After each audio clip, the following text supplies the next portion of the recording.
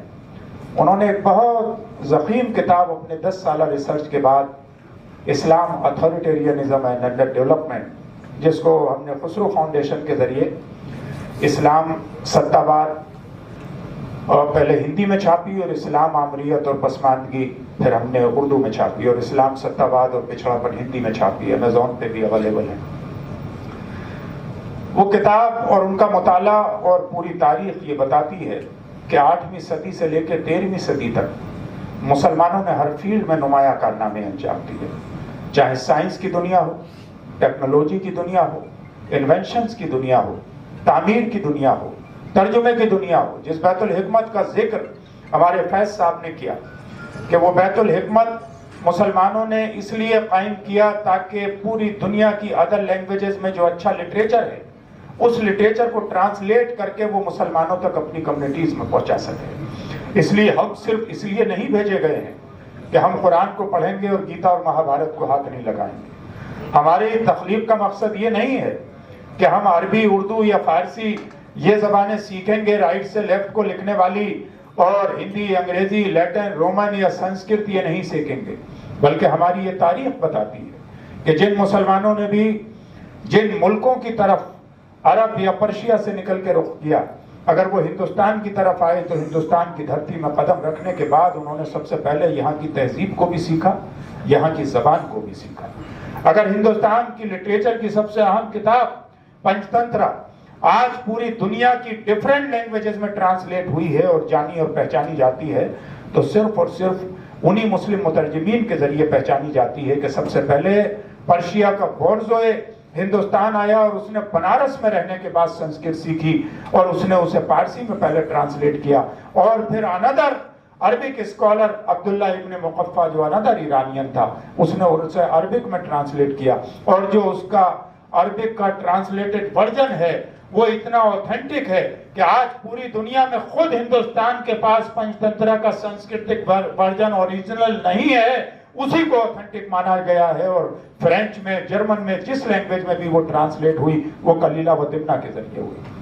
عربی ادب میں اس کا مقام سب سے بلند ہے۔ امرؤ القیس، فرزدق، لبید، ان بڑے بڑے شعراء کے بعد اگر درس نظامی میں کسی کتاب کو پڑھایا جاتا ہے تو وہ کلیلہ و دمنہ کو پڑھایا جاتا ہے۔ اگر کسی کو یہ جج کرنا ہے کہ وہ عربک لینگویج میں کون سا مقام حاصل کر گیا ہے تو ہم اس کے سامنے اگر شاعروں کا نام لیتے ہیں تو متنبی یا امرؤ القیس کا نام لے دیتے ہیں، لیکن اگر نثر میں کسی کتاب کا نام لیا جاتا ہے تو وہ کلیلہ و دمنہ کا نام لیا جاتا ہے۔ فارسی میں اس کے ذریعے اخلاقی کہانیوں پر آدھارت کئی کتابیں بنا دی گئی ہیں اور وہاں کے کریکولم میں شامل ہیں۔ تو ہندوستان پہ ہمیں اس اینگل سے بھی فخر ہے کہ ہندوستان ہمیشہ علم و ادب کا گہوارہ رہا ہے، تہذیب کا گہوارہ رہا ہے، اور ہندوستانی تہذیب کے بارے میں بھی اگر کوئی پرائمری سورس پوری دنیا میں پائی جاتی ہے تو وہ البیرونی کی لکھی ہوئی تحقیق مال الہند ہے۔ البیرونی از انڈیا، اس کے ڈیفرنٹ لینگویجز میں ٹرانسلیشن موجود ہیں۔ جو بھی آج ہندوستانی کلچر پر، ہندوستانی تہذیب پر لکھنا چاہتا ہے وہ البیرونی کو کوٹ کیے بنا آگے نہیں بڑھ سکتا۔ البیرونی نے بھی سنسکرت سیکھی تھی اور البیرونی نے ہی پوری زمین کی پیمائش کرنے کے بعد بتایا تھا کہ پوری ورلڈ کی جو زمین ہے اس کی لمبائی اور چوڑائی اتنی ہے، جو آج تک ویلڈ ہے۔ تو حضرات، آپ کی پہچان یہ رہی ہے 8ویں صدی سے 13ویں صدی تک کہ آپ نے ہر فیلڈ میں نمایاں کارنامے انجام دیے، لیکن 13ویں صدی کے بعد ایک انفارچونیٹ رہا کہ مسلمان خود اتھارٹیرینزم کی طرف چلے گئے۔ ہم نے پاور کو ہی طاقت سمجھ لیا، اور ہم نے یہ کوشش کی کہ شاید جہاں بھی ہیں، اور یہ مزاج ہمارا یہاں بھی ہے کہ اگر کسی گاؤں میں ایک حویلی بھی ہماری ہے تو ہم یہ سوچتے ہیں کہ شاید اس گاؤں کے پردھان ہو جائیں۔ جتنا زور ہم کسی گاؤں کے پردھان ہونے پر، ایم ایل اے ہونے پر، ایم پی ہونے پر، منسٹر ہونے پر، سیاسی قائد ہونے پر، طاقت حاصل کرنے پر لگاتے ہیں، اگر اتنا زور ہم نے سائنس اور ٹیکنالوجی میں لگایا ہوتا تو ہمارے بیچ ایک اے پی جے عبد الکلام نہ ہوتے، ایک ڈاکٹر ذاکر حسین نہ ہوتے، ایک مولانا آزاد نہ ہوتے، بلکہ اس طرح کے سینکڑوں اور ہزاروں لوگ۔ اس لیے سماج انہی لوگوں کو زندہ رکھتا ہے۔ 3 کیٹیگری کے لوگ سماج میں پائے جاتے ہیں۔ ایک وہ صرف سماج سے کچھ وصول کرتے ہیں اور سماج کو اس کے مقابلے میں کچھ ریٹرن نہیں دیتے۔ دوسرے وہ لوگ ہوتے ہیں جو گیو اینڈ ٹیک کرتے ہیں، کچھ سماج سے لیتے ہیں، اس کے بدلے میں کچھ دیتے ہیں، سماج انہیں کچھ دن یاد رکھتا ہے۔ تیسرا وہ طبقہ ہے جو صرف سماج کو کنٹریبیوٹ کرتا ہے، سماج کو کچھ دیتا ہے، اس سے کچھ نہیں لیتا۔ تاریخ اسے ہمیشہ ہمیشہ یاد رکھتی ہے۔ ہمیں یہ کوشش کرنا کہ ہم اس تیسری کیٹیگری پر پہنچیں اور ہم اپنے سماج کے لیے، اپنے پریوار کے لیے، اپنی سوسائٹی کے لیے، اپنے ملک کے لیے، اپنے شہر کے لیے ایسٹ ثابت ہوں. اور مجھے یہ یقین ہے کہ ایسٹ زی سی کے بچوں کا جس طرح سے پریزنٹیشن ہم نے دیکھا ہے کہ یہ وہ کام کر رہے ہیں جو کام بڑے بڑے لوگ نہیں کر پا رہے ہیں. آج مجھے یہ کہنے میں کوئی تعامل نہیں، مذہبی اجلاس میں میرا آنا جانا بہت لمبے وقت سے، مجھے یہ کہنے میں کوئی تعامل نہیں ہے کہ آج ہم کتنے بڑے بڑے ایکسپینڈیچر صرف قوالیوں کے مقابلے پہ خرچ کر دیا کرتے ہیں، قوالی پہ خرچ کر دیا کرتے ہیں، مشاعروں پہ ہم خرچ کر دیا کرتے ہیں، مذہبی جلسوں پہ خرچ کر دیا کرتے ہیں، عرس میں زیادہ سے زیادہ دیمے پکانے پہ خرچ کر دیا کرتے ہیں، زیادہ سے زیادہ سجاوٹ کرانے پہ خرچ کر دیا کرتے ہیں. یعنی جہاں جہاں بھی ایموشنل اٹیچمنٹ ہوتا ہے، مذہب کی بات آتی ہے، ہم خرچ کر دیا کرتے ہیں. لیکن اگر کوئی اچھا اسکول بنانا چاہتا ہے، اگر کوئی اچھا ہیلتھ سینٹر بنانا چاہتا ہے، اگر کوئی اچھا اسکل ڈیولپمنٹ پہ کام کرنا چاہتا ہے، اگر کوئی آپ کے بچوں کو روزگار دینا چاہتا ہے، اگر کوئی رکشے والے اور مزدور کے بچے کو ایجوکیٹ کرنا چاہتا ہے، اگر گھر میں صفائی کرنے والی عورت کے بچے کو کوئی ایجوکیٹ کرنا چاہتا ہے اور وہ آپ کے سامنے دامن پھیلاتا ہے اور ہاتھ پھیلاتا ہے، تو آپ میں بہت کم لوگ ایسے ہوتے ہیں جو اس کی مدد کے لیے لبیک کہتے ہیں. بلکہ زیادہ تر لوگ، کیونکہ ہمارے ذہن میں یہ ڈال دیا گیا ہے کہ اگر آپ عرس کے لیے، اگر آپ دیمے بنانے کے لیے، اگر آپ لنگر کے لیے، اگر آپ عزاداری کے لیے، اگر آپ جلسے جلوس کے لیے، اگر آپ قوالی اور مشاعرے کے لیے ان کے لیے پیسہ دیں گے تو شاید یہ زبان کی بھی حفاظت ہوگی اور یہ آپ کی آخرت میں بھی کامیابی کا ذریعہ بنیں گے. لیکن اگر آپ ایجوکیٹ کرنے کے لیے، ماڈرن ایجوکیشن کے لیے، کسی کی جان بچانے کے لیے، ہیلتھ سروسز کے لیے پیسہ دیں گے تو شاید آپ کی آخرت میں کام نہیں آئے گا. یہ ایک غلط نیریٹو ہے، یہ غلط سوچ ہے. بلکہ کسی بھی ضرورت مند کے کام آنا، کام میں بہتر انسان وہ ہے جو کسی ایک انسان کو ایجوکیٹ کرے. ایجوکیشن کی امپورٹنس یہ ہے کہ قرآن میں فرمایا گیا طلب العلم فریضۃ علی کل مسلم و مسلمہ، یعنی علم سیکھنا ہر مسلمان مرد عورت پر فرض ہے. اطلب العلم ولو کان بالصین، علم حاصل کرو اگرچہ تمہیں اس کے لیے چین بھی جانا پڑے. اطلب العلم من المہدی الی اللحد، seek the education from cradle to grave, ماں کی گود سے لے کر قبر کی گود تک آپ کو تعلیم حاصل کرنا ہے. اس لیے کہ اللہ نے آپ کے بچوں کو رزق دینے کا وعدہ کیا ہے کہ لا تقتلوا اولادکم من خشیۃ املاق نحن نرزقکم وایاکم، یعنی اپنے بچوں کو رزق کی تنگی کی وجہ سے. جو لوگ شکم مادر میں بچیوں کو قتل کر دیا کرتے تھے یا بچی کی پیدائش کے بعد زندہ درگور کر دیا کرتے تھے، اس پرسپیکٹو میں یہ آیت آئی تھی کہ رزق کی تنگی اور غربت کی وجہ سے اپنے بچوں کو قتل مت کرو، ہم تم کو بھی رزق دیں گے اور ان کو بھی رزق دیں گے. لیکن تربیت کی ذمہ داری ماں باپ پر رکھی گئی ہے، اس لیے اپنے خاندانوں کو بھی مختصر کرو.